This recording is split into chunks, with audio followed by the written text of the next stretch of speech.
오늘 찬양대 헌신 예배예요. 오늘 이 헌신 예배는 단지 찬양대만을 위한 헌신 예배가 아닌 줄 압니다. 이 자리에 우리가 모두 다 찬양하는 사람들 아니에요? 그래서 우리 모두의 헌신 예배가 되어야지 돼요. 여러분, 오늘 여러분들의 입술에서 어떤 풍랑과 두려움과 상실의 고통이 닥쳐도 여러분들의 입술 속에선 찬양이 멈추지 않기를 축복합니다. 여러분들의 그 찬양이 여러분들에게 닥친 모든 아픔과 슬픔과 의심을 삼켜버리게 될 줄로 믿습니다. 오늘 본문의 내용이 바로 그 내용이에요. 여호사밧이 유대를 다스리고 있을 때에 모압과 암몬과 세일 자손들은 에돔 족속을 얘기합니다. 이 세 족속이 연합하여서 이스라엘을 넘보게 돼요. 당시에 여호사밧은 사실 나를 지킬 힘이 없어. 그때 여호사밧은 가장 강력한 군대에게 도움을 요청합니다. 그게 누구라? 여호와 하나님. 즉시로 그는 머리를 땅에 대고 백성들은 몸을 굽혀서 하나님을 경배하기 시작합니다. 기도하기 시작합니다. 뭐라?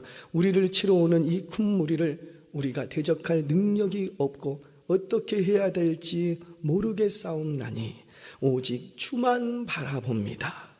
뭘 어떻게 해야 될지 아무것도 모르겠어요. 그래서 누구만 바라보더라? 주만 바라보더라. 그렇게 엎드려 기도하는 거예요. 그때 하나님의 강력한 전술과 군대가 움직이기 시작합니다. 그게 뭐라? 너희들 찬양대를 거룩한 예복을 입혀서 너희 앞서 세우라는 거예요. 군대보다 찬양대를 앞서 세워서 나가서 싸우면 승리하더라는 거예요. 찬양하는 사람들은 얼마나 대단해요. 진짜 능력이 있어요. 자, 그렇다면 우리도 오늘 특별히 헌신하는 우리 찬양대도 이렇게 승리하는 찬양대가 되고 싶은데, 아멘이세요? 나도 나의 삶 속에서 내가 찬양할 때 승리하는 찬양이 되고 싶은데 도대체 어떻게 해야 우리가 승리하는 찬양대, 노래하는 사람들, 찬양하는 사람들이 될 수 있는가? 오늘 세 가지만 짧게 여러분들에게 얘기를 드립니다. 첫 번째, 어떤 태도를 가져야 되나? 찬양하는 사람들은 하나님을 무한 신뢰하는 태도를 가져야 돼. 찬양을 하는데 하나님에 대해서 신뢰가 없어. 그러면 그 찬양 속에는 아무런 역사도 일어나지 않습니다. 그런데 우리가 찬양을 할 때에 하나님을 향해 무한한 신뢰를 가지고 찬양을 하면 그곳에 역사가 일어나는 거예요. 최근에 여러분들 다 아시는 대로 지금 이스라엘과 하마스가 지금 또다시 전쟁이 일어났어요. 오늘도 잠깐 뉴스를 보니까 지금 세계 각국에서 이것이 중동 전쟁, 더 큰 전쟁으로 번지지 않게 하기 위해서 여러 나라들이 이렇게 좀 마음을 모으고 있는 것 같아요. 더 큰 전쟁으로 번지지 않기 위해서. 이스라엘에서는 이와 유사한 전쟁들이 몇 차례가 있었지요. 그 중에 1967년 아랍 연합군과 이스라엘과의 전쟁이 일어났을 때 사건이에요. 이때 우리가 잘 알고 있는 6.1 전쟁이 바로 이 사건입니다. 이때 아랍 연합군과 이스라엘이 전쟁이 일어났다고 하자 세계 모든 언론은 뭐라고 했냐면 이제 이스라엘이 끝났다. 이제 이스라엘이 쫓겨난다. 아랍이 이길 수밖에 없다는 거예요. 왜? 군사력으로 보나 인구 숫자로 보나 전쟁은 다 돈이 좌우하는데 자본력으로 보나 이거는 아랍과 잽이 안 된다는 거예요. 왜? 아랍은 뭐가 있어요? 석유. 그래서 석유로 인하여서 돈이 차고도 넘쳐. 그러니까 이게 전쟁은 여러분들 지금 세상에서 일어나는 전쟁의 승패는 다 뭘로 좌우되냐면 돈으로 좌우돼요. 누가 더 좋은 무기, 누가 더 좋은 용병들을 많이 데려오느냐, 돈이 좌우하는 게 전쟁이라고 해요, 사실은. 그런데 아무리 따져봐도 아랍 연합군이 자본력에 있어서 이스라엘은 완전히 열악한 거예요. 그래서 모든 세계 열국들은 이거 이스라엘 여기서 끝난다 라고 예측을 했어요. 그때 이스라엘이 매스컴을 통해서 뭐라고 선언하냐면 우리는 승리한다. 왜? 우리는 공개할 수 없는 최신 무기를 가지고 있다. 우리는 그 무기 때문에 우리는 반드시 승리한다. 이렇게 선언을 합니다. 난리가 난 거예요. 세계 군사 전문가들과 미국 정보기관들에서 난리가 난 거예요. 도대체 뭐냐? 우리가 모르고 있는 최신 무기가 이스라엘에서 개발한 무기가 있다는데 그 무기가 뭐냐? 빨리 찾아내라. 그래서 모든 정보력이 다 동원됩니다. 그 최신 무기를 찾기 위해서. 그런데 끝내 밝혀내지 못했어요. 그리고는 아까 말씀드린 대로 이 전쟁이 6일 만에 이스라엘이 완전히 뒤엎어버리고 완전히 승리를 해버리지요. 그게 그 유명한 6.1 전쟁이라고요. 전쟁이 다 끝난 후에 이제 이스라엘이 매스컴을 통해서 자신들이 가지고 있었던 최신 무기를 이제 밝혀줍니다. 그게 뭐냐? 바로 우리의 최신 무기는 여호와 하나님에 대한 믿음이다. 그래요. 그들이 가지고 있었던 최신 무기는 다른 게 아니라 여호와 하나님을 향한 무한 신뢰였다라는 거예요. 그리고 그 무한 신뢰, 무기를 가지고 무기로 싸워서 단 6일 만에 그 거대한 아랍 연합군을 침몰시켜 버립니다. 우리 성경 보겠습니다. 20절 말씀 같이 한번 읽겠습니다. 20절 시작.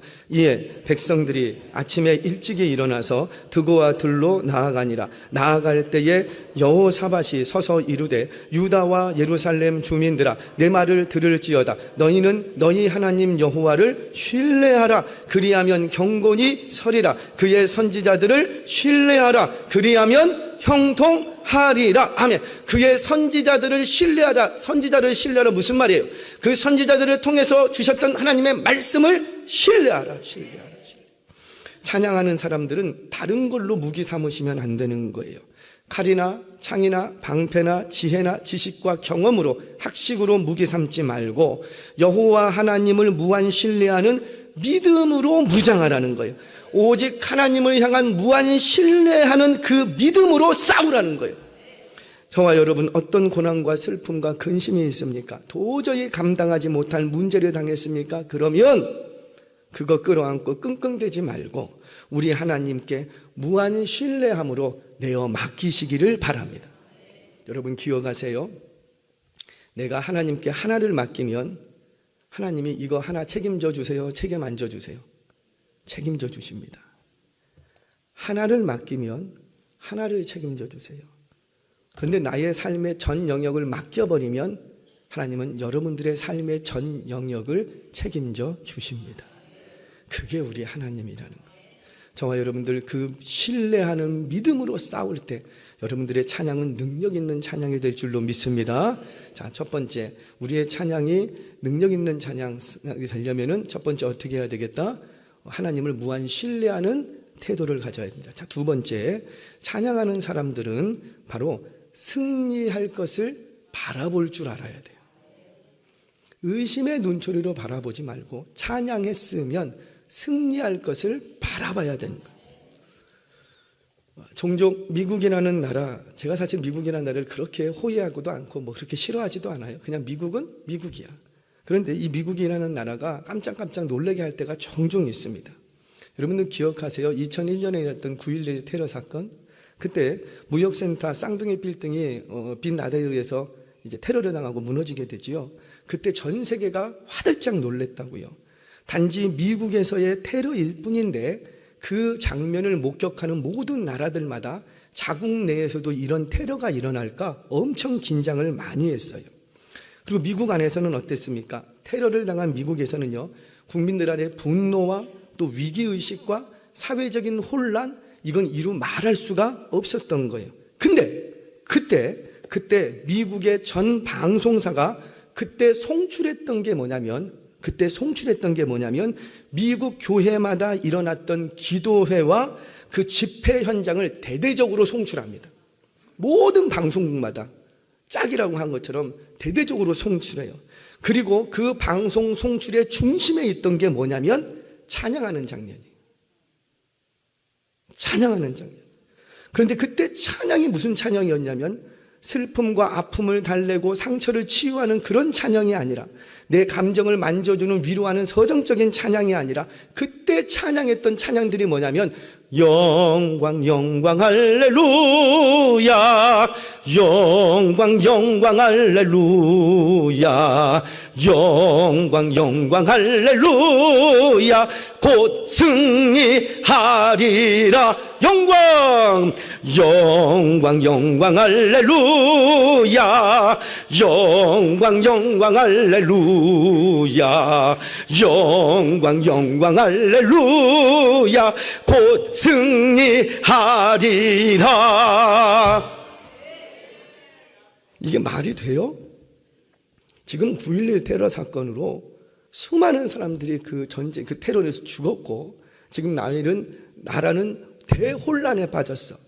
국민들 안에는 분노가 막 일어나고 어찌할 바를 모르고 한쪽에서는 울고 한쪽에서는 울분을 터뜨리고, 그런데 이 모든 것을 평정한 찬송이 뭐였냐면 그 상황에서 위로하고 슬픔을 격려하고 마음을 달래주고 그런 찬양이 아니라 무슨 찬양이었더라? 영광, 영광, 할렐루야. 우리는 곧 승리하리라.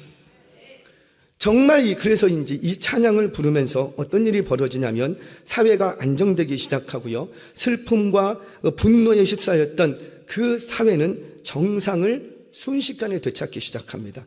그리고는 반드시 어떻게 합니까? 그 오랫동안 붙잡지 못했던 빈치 아저씨, 그 비드라덴을 잡아서 죽이게 되는 거예요. 승리했어요? 안 했어요? 승리했더라는 거예요. 이게 찬양의 능력이라는 거예요. 우리 21절 말씀 같이 보겠습니다. 자, 시작. 백성과 더불어 의논하고 노래하는 자들을 택하여 거룩한 예복을 입히고 군대 앞에서 행진하며 여호와를 찬송하여 이르기를 여호와께 감사하세 그의 인자하심이 영원하도다 하게 하였더니. 뭐라? 지금 전쟁이에요. 이 나라가 완전히 위기야. 이거는 그냥 싸워보나 마나야. 우리나라 끝이야. 그런데 그 위기 상황 속에서, 절망적인 상황 속에서 이것을 뒤엎는 대반전이 일어나는데 어떻게 일어나더라? 거룩한 예복을 입히고 군대보다 앞서 세우는 거예요. 그러면서 찬송을 부르게 하는데 어떤 찬송이라? 여호와께 감사하세 그의 인자하심이 영원하도다. 지금 전쟁이라고요. 전쟁. 여기 우리는 싸울 힘이 없어. 우리는 다 죽을 수밖에 없어. 나가면 그냥 죽는 거야. 그런데 그때 부르는 찬송이 뭐였냐면 우리 구해주세요 뭐 이런 찬송이 아니라 여호와께 감사하세. 감사하세. 뭐가 그렇게 감사할 게 있겠냐고요. 그런데 찬송 부르라는 거예요. 감사할 게 없어도 찬송, 감사 찬송을 부르라는 거예요. 영광 돌릴 게 없어도 영광을 돌리는 찬송을 부르라는 거예요. 부르라는 거예요. 감사하세 여호와의 인자하심이 영원하도다. 사랑하는 여러분, 그 찬송을 통해서 모든 공포가 물러가고 모든 의심이 사라지고 전쟁에서 승리한 줄 믿으시기를 바랍니다. 자, 그러면 질문해 봐야죠. 왜 우리 하나님은 꼭 찬송할 때 승리를 주시는가? 왜 그럴까요? 자, 답이 있어요. 시편 22편 3절 말씀 같이 읽겠습니다. 시작. 이스라엘의 찬송 중에 계시는 주여, 주는 거룩하시니이다. 아멘. 오늘 아침에 말씀드렸어요. 이 거룩 속에는 하나님의 거룩인데 그 속에는 하나님의 무한하신 능력과 무한하신 지혜가 다 담겨 있어. 그런데 그 하나님이 어디에 임재하신다고요? 이스라엘의 찬송 가운데 계시기 때문이에요. 그래요. 우리 하나님은 당신을 무한 신뢰하는 자들이 부르는 그 찬송 속에, 그 가운데 우리가 그런 찬양을 부를 때 우리 가운데 함께 하시겠답니다. 여러분들의 가정에서 이 찬송이 회복되면, 여러분들의 가정 가운데, 여러분들의 비즈니스 현장에서 이 찬송이 회복되면 여러분들의 사업장과 일터 가운데 우리 하나님이 함께 하실 줄로 믿습니다. 그러면 넉넉히 승리하는 거예요. 그래서 부흥하는 교회, 영적인 승리가 있는 교회, 에너지가 넘치는 교회를 가보면, 딱 가보면 사실 좀 알아요. 이 교회는 살아있다, 죽어있다. 뭘 딱 들으면 아냐면 찬양 소리 들으면 딱 알아요. 이 교회가 찬양이 살아있다? 그러면 이 교회는 지금 승리하고 있는 교회라는 거예요. 우리 교회는 찬양의 수준이 있잖아요. 온맘 찬양대 있잖아. 시온 찬양대 있잖아. 할렐루야. 근데 참 이상하죠. 제가 여러 교회를 다니면은 이 찬양대 헌신 예배가 있어요. 근데 왜 찬양팀 헌신 예배는 왜 없어? 찬양팀, 우리가 대표 기도할 때도 누구를 위해서는 기도해요? 찬양대를 위해서는 기도하는데 예배 전에 막 찬양하고 그렇게 한 시간, 2시간씩 연습하고, 근데 찬양팀을 위해서는 기도를 안 해줘. 듣는 귀가 있을지어다. 그래요.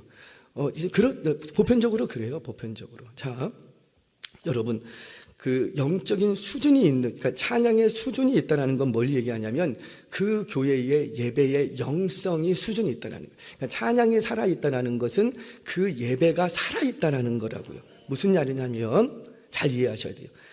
혼자 불러야 될 찬송과 함께 불러야 될 찬송을 구분할 줄 알아. 이게 수준 있는 교회, 살아있는 교회.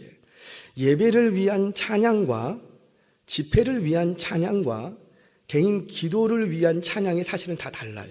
이거를 구분할 정도 되면은 그 교회는 영적으로 살아있는 교회예요.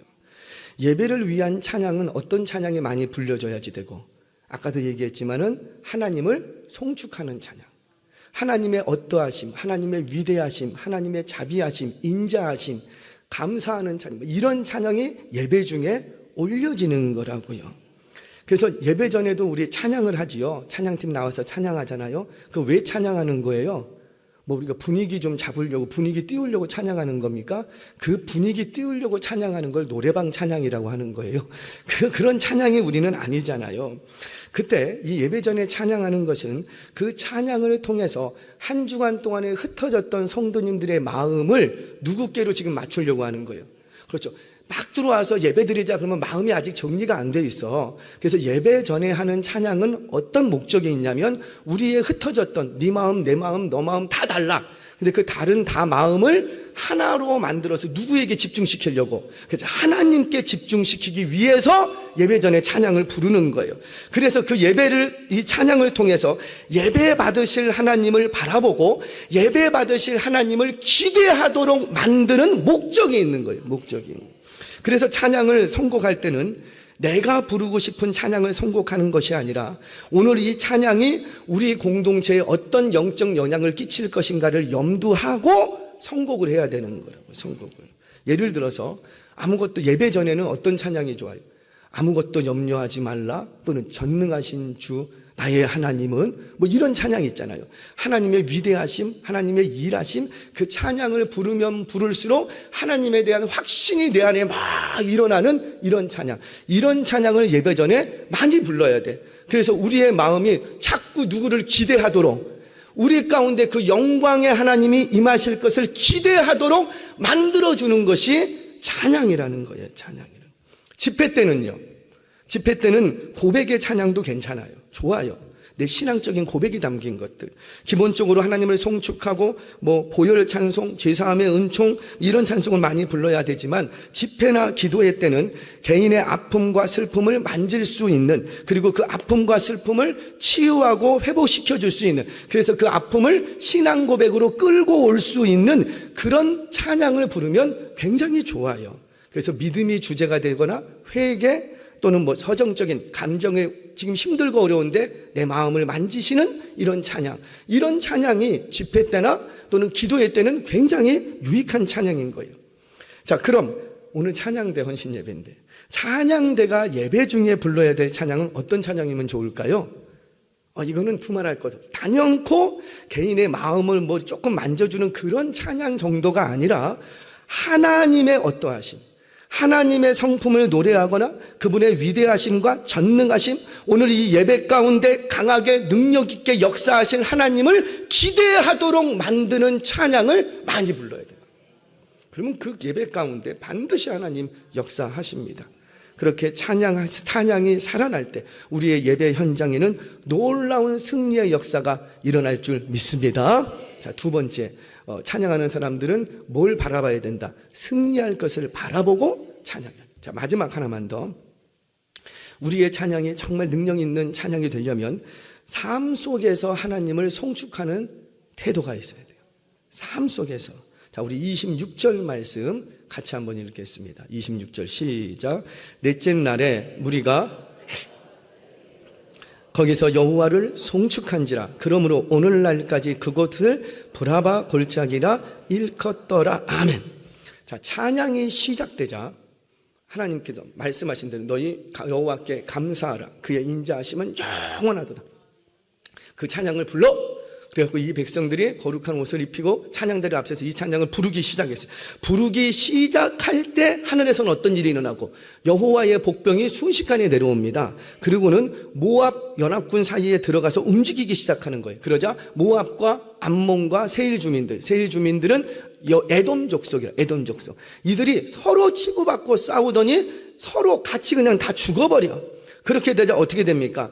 백성들이 이렇게 가서 보니까 다 죽었어. 하나도 남김없이. 그래서 뭐만 지금 주스러 다니는 거예요? 그렇죠. 전리품. 그 전리품들을 취하기 시작하는데 얼마나 전리품이 많았는지 3일 동안 주우러 다녔대요. 3일 동안 주로 다녔어요. 그리고 넷째 날이 되니까 다시 뭐 하기 시작합니까? 또 노래하기 시작하는 거예요. 찬송하기 시작.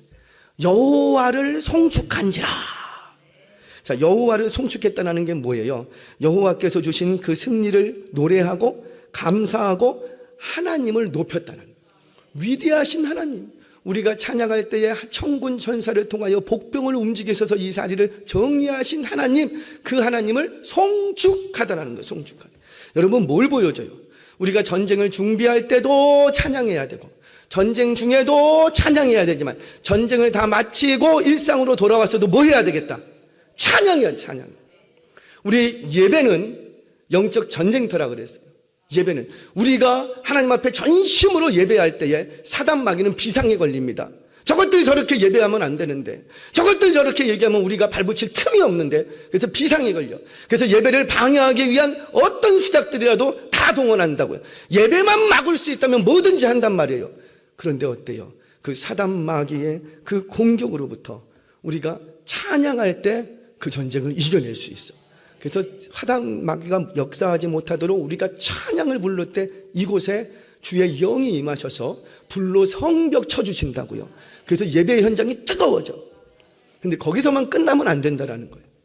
이제 집으로 돌아가서 사흘쯤 지나서도 그때도 어떻게 찬양해야 되겠다. 예배 시간에 찬양했던 것처럼 사흘쯤 지나서도 내 삶의 현장에 돌아가서도 누구를 송축하고 하나님을 송축해야 한다는 거예요. 금요 집회 때 이런 얘기를 잠깐 했어요.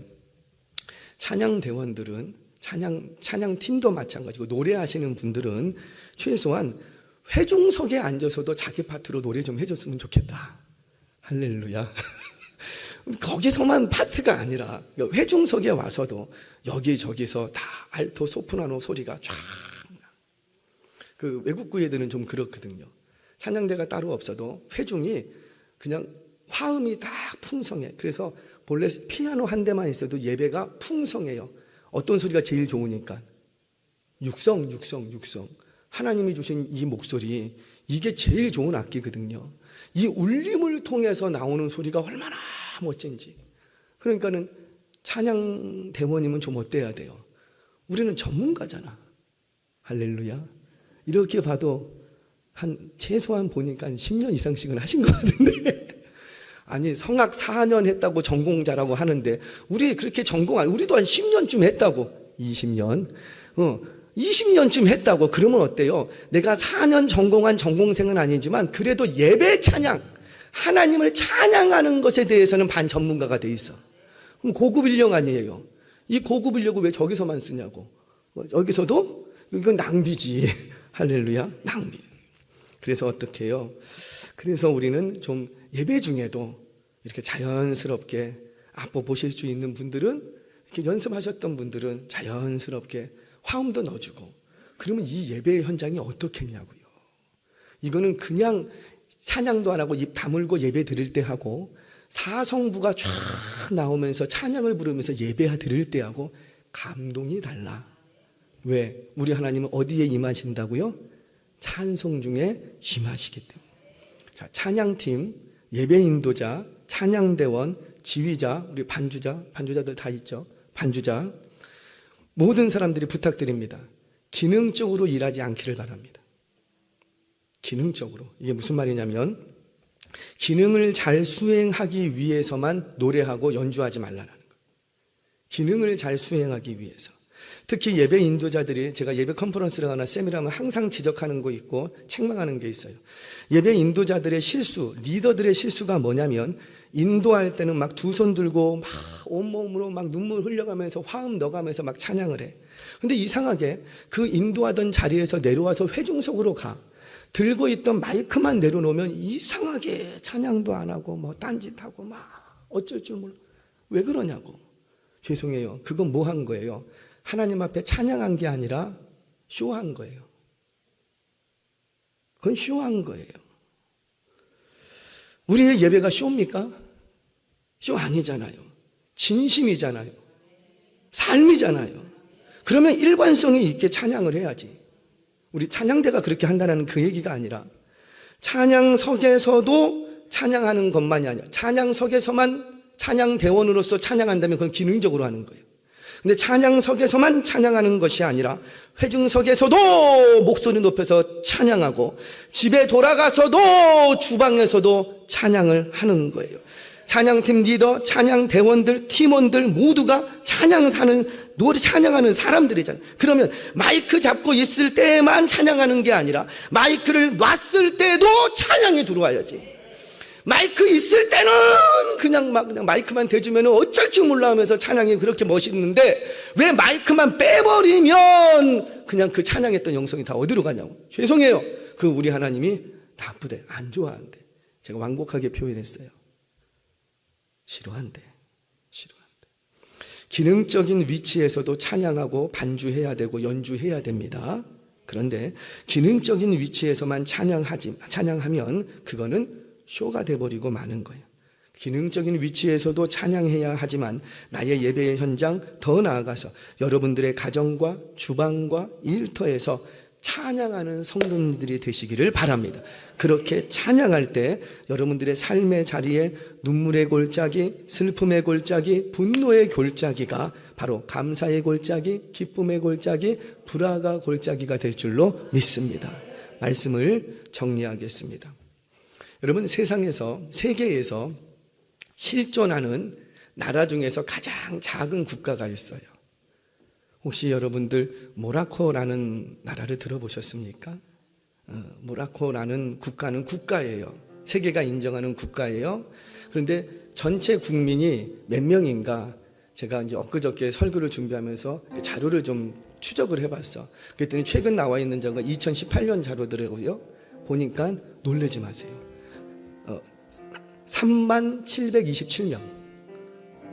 우리 북옥보다 적은 것 같아. 한 국가가 자, 그런데 국가에는 국립합창단이 있어요. 그 국립합창단의 숫자, 단원을, 나라를 대표하는 숫자가 몇 명인가 봤더니 노래하는 사람들이 85명이에요. 그럴 법하겠죠.